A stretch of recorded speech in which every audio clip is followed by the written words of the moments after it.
దేశ రాజకీయాల్లో గుణాత్మకమైన మార్పులు తెచ్చే ఒక సంఘటన యూపీలో జరిగింది. యూపీలో 80 లోక్సభ స్థానాల్లో 63 స్థానాల్లో సమాజ్వాదీ పార్టీ, 17 స్థానాల్లో కాంగ్రెస్ పార్టీ పోటీ చేసే విధంగా అవగాహన కుదిరింది.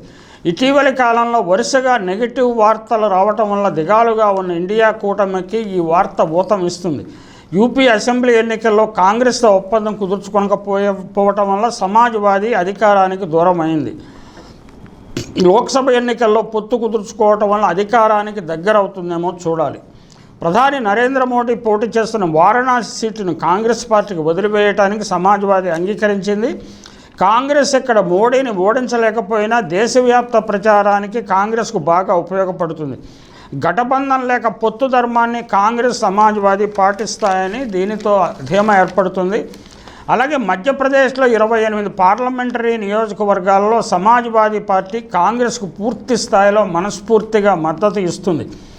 ఖజూరహో ఎంపీ స్థానాన్ని కాంగ్రెస్ పార్టీ సమాజ్వాదీ పార్టీకి వదిలేసింది. అలాగే యూపీలో జరుగుతున్న రాహుల్ గాంధీ భారత్ జోడో న్యాయయాత్రలో అఖిలేష్ యాదవ్ పాల్గొనే అవకాశం ఉంది. 2014 పార్లమెంటు ఎన్నికల్లో ఘన విజయం సాధించడం ద్వారా బీజేపీ కేంద్రంలోకి అధికారంలోకి వచ్చింది. 2024 యూపీలో ఓటమి ద్వారా బీజేపీ కేంద్రంలో అధికారాన్ని కోల్పోతుంది అని సమాజ్వాదీ కాంగ్రెస్ నాయకులు విశ్వసిస్తున్నారు. గత 5 ఏళ్లలో అవిభక్త శివసేన, జనతాదళ్ యునైటెడ్, శిరోమణి అకాలీదళ్ వంటి ఒకప్పుడు విలువైన భాగస్వాములను బీజేపీ కోల్పోయింది. అయితే చిన్న చిన్న పార్టీలను చేర్చుకోవడంతో ఎన్డీఏ పరిధి ఇప్పుడు మరింత విస్తృతమైంది. బీజేపీ తన అపారమైన యుక్తుల ద్వారా, ఆర్థిక బలం ద్వారా మహారాష్ట్రలో అసలు నాయకుడు ఉద్ధవ్ ఠాక్రే నుంచి శివసేనను విభజించింది. శరద్ పవార్ నుంచి నేషనలిస్ట్ కాంగ్రెస్ పార్టీ మెజారిటీ విభాగాన్ని స్వాధీనం చేసుకుంది. శరద్ పవార్ మేనల్లుడు అజిత్ పవార్ నేతృత్వంలో వర్గం ఇప్పుడు ఎన్డీఏ ఆస్తి.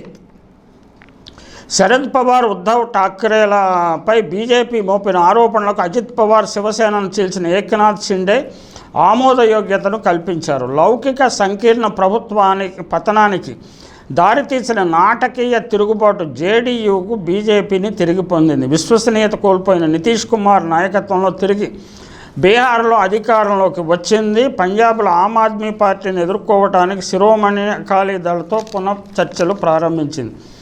ఛత్తీస్గఢ్, మధ్యప్రదేశ్, రాజస్థాన్ రాష్ట్రాల్లో కాంగ్రెస్ను ఓడించి హిందీ మాట్లాడే ప్రధాన భూభాగంపై తన ఆధిపత్యాన్ని బీజేపీ తిరిగి నెలకొల్పిన తరువాత ఇండియా కూటమి నాయకత్వ శూన్యత గణనీయంగా ఎత్తి చూపబడింది.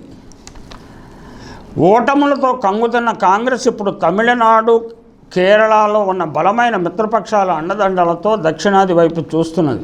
దక్షిణాదిలో సాపేక్షంగా స్వల్పంగా ఉనికిలో ఉన్నప్పటికీ విరవకుండా కర్ణాటక అసెంబ్లీ ఎన్నికల ఓటమి తర్వాత దాదాపుగా దేవగౌడ వంశానికి చెందిన ఒక ప్రైవేట్ ఎస్టేట్ అయిన జనతాదళ్ సెక్యులర్తో కలిసి బీజేపీ ముందుకు సాగుతోంది. ఇక తెలంగాణలో మాత్రం భారత రాష్ట్ర సమితితో పొత్తుపై బీజేపీ అధినాయకత్వం సందిగ్ధంలో ఉంది. అంటే ఇండియా కూటమి ఏర్పడిన తరువాత చండీగఢ్ మేయర్ ఎన్నికల్లో ఇండియా కూటమిని దొంగ మార్గంలో దెబ్బతీసిన బీజేపీకి సుప్రీంకోర్టులో ఎదురు దెబ్బ తగిలిన విషయం తెలిసింది. ఎలక్ట్రల్ బాండ్స్లో సుప్రీంకోర్టు తీర్పు, చండీగఢ్ మేయర్ ఎన్నికలపై సుప్రీంకోర్టు తీర్పు, ఇప్పుడు సమాజ్వాదీ కాంగ్రెస్ యూపీలో పొత్తు, ఇవన్నీ కొంచెం సానుకూల సంకేతాలుగా మనం భావించవచ్చు. 2024లో బీజేపీ 370 సీట్లు, ఎన్డీఏకి 400 సీట్లు వస్తాయన్న ధీమాతో బీజేపీ అధినాయకత్వానికి యూపీలో సమాజ్వాదీ కాంగ్రెస్ పొత్తు కలవటం, ఈ పొత్తు మధ్యప్రదేశ్ కూడా విస్తరించడం కొంచెం కలవరం కలిగించే విషయమే. ఎన్నికలకు ముందే ఓటమి అంగీకరించిన ఇండియా కూటమికి ఇది కొత్త ఆక్సిజన్ సరఫరా చేస్తుంది. ఏ విధంగానైనా 2024 ఎన్నికల్లో అత్యధిక సీట్లు సంపాదించేందుకు వీలుగా సాధ్యమైనంత మందిని తమ పార్టీలో చేర్చుకునేందుకు బీజేపీ చేయని ప్రయత్నం అంటూ లేదు. ప్రతిపక్షాల్లోంచి ఎవరు వచ్చినా చేర్చుకునేందుకు బీజేపీ ఏకంగా ఉపాధి మేళాలే ప్రారంభించింది. ఈ ఉపాధి మేళాల్లో పోస్టుల సంఖ్య అపరిమితం. ఇక అప్లై చేసుకున్న వారి విషయంలో పెండింగ్లో ఉన్న ఆర్థిక నేరాలు, క్రిమినల్ కేసులు కూడా బుట్టదాఖలయ్యే అవకాశాలున్నాయి. కేంద్ర సంస్థల దర్యాప్తులు నత్తనడక సాగుతాయి. ఢిల్లీ పెద్దలు తలుచుకుంటే ఏ కేసులైనా ఉపశమనం లభిస్తుంది, లేదా కొత్త కేసులు పుట్టుకొస్తాయి. కొందరికి చేరిన వెంటనే పదవులు లభిస్తాయి. జ్యోతిరాదిత్య సింధియాకు కేంద్ర మంత్రి పదవి లభిస్తే ఒకప్పుడు రాహుల్ గాంధీ కుడిభుజమైన యూపీ నేత ఆర్పిఎన్ సింగ్కు మహారాష్ట్ర మాజీ ముఖ్యమంత్రి అశోక్ చవాన్, కాంగ్రెస్ను వదిలిన షిండే, శివసేనతో చేరిన మిలింద్ దేవరకు రాజ్యసభ పదవులు వరించాయి. బీజేపీలో ఉన్న వారి కంటే కాంగ్రెస్ నుంచో మరో ప్రధాన పార్టీ నుంచో వచ్చిన వారికి మోడీ ప్రాధాన్యత ఇస్తున్నారు. యూపీ చాలా విచిత్రమైన రాష్ట్రం. యూపీలో 19% ముస్లిం ఓటర్లు ఉన్నారు. వారిలో 50 నుంచి 60% ఓటర్లు ఎప్పుడూ సమాజ్వాదీ వైపే ఉంటారు. బహుజన సమాజ్ పార్టీ వైపు కూడా 10 నుంచి 20% ఓటర్లు మొగ్గు చూపుతారు.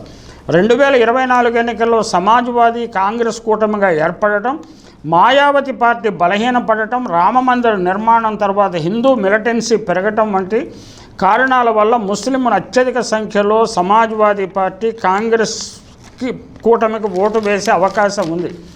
ఇది ఎన్నికల ఫలితాలపై గాఢంగా ప్రభావితం చేస్తుంది. మొత్తం 80 పార్లమెంటరీ స్థానాల్లో దాదాపు 54 లోక్సభ సీట్లలో ముస్లిం ఓటర్లు విజేతలను నిర్ణయించగల స్థితిలో ఉన్నారు. ఉదాహరణకు 2009 ఎన్నికల్లో యూపీలో 22 పార్లమెంటు స్థానాలను సమాజ్వాదీ పార్టీ, 21 స్థానాలను కాంగ్రెస్ పార్టీ గెలుచుకున్నాయి. 2024 ఎన్నికల్లో యూపీలో బీజేపీని దెబ్బతీయగలిగితే ఇండియా కూటమి చరిత్రను సృష్టించి తీరుతుంది.